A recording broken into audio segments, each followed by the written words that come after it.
Assalamualaikum warahmatullahi wabarakatuh. Hai PPKN lover semuanya, semoga Allah Subhanahu wa Ta'ala senantiasa memberkati kita semua.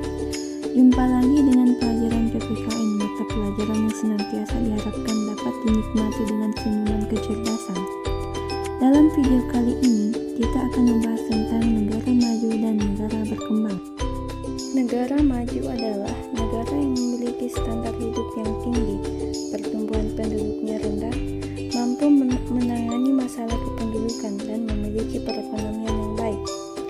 Sedangkan negara berkembang adalah negara dengan tingkat pendapatan per kapita rendah, pertumbuhan penduduk tinggi, dan fasilitas sosial yang minim.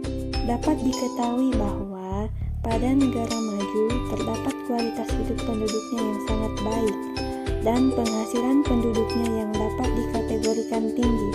Sedangkan pada negara berkembang malah terjadi sebaliknya. Suatu negara dikatakan negara maju dan berkembang, yaitu salah satunya adalah dengan kita melihat suatu keberhasilan pembangunannya oleh negara yang bersangkutan.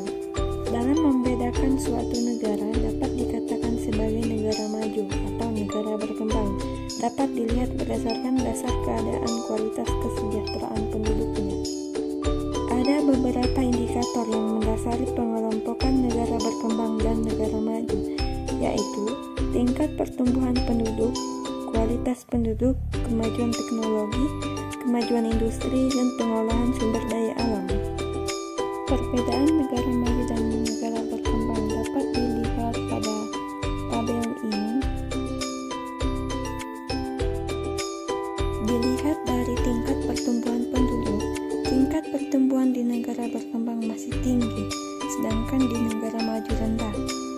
Pada negara-negara berkembang, tingkat pertumbuhan penduduk meningkat secara dramatis, sementara negara maju mampu menekan angka kelahiran sampai 1%.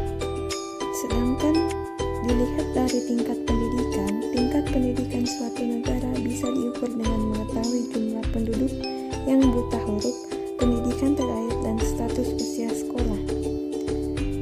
Dari tingkat pendapatan atau potensi ekonomi dapat diketahui dari pendapatan per kapita suatu negara. Negara maju memiliki pendapatan per kapita yang tinggi, sedangkan negara berkembang rendah. Ada dua jenis tenaga kerja, yaitu tenaga kerja terdidik yang berada di negara maju dan tidak terdidik yang berada di negara berkembang. Dilihat dari tingkat kesehatan, ada dua hal yang menandai tingkat kesehatan suatu negara, yaitu angka harapan hidup dan angka harapan mati. Angka harapan hidup adalah angka yang menunjukkan batas usia seseorang memiliki hidup sejak lahir sampai meninggal dunia. Sementara angka kematian bayi, yaitu jumlah bayi. Di negara maju, fasilitas kesehatan sudah sangat maju dan tingkat gizi masyarakat tinggi. Lain halnya di negara berkembang, jumlah sarana dan prasarana kesehatan serta jumlah petugas medis belum sebanding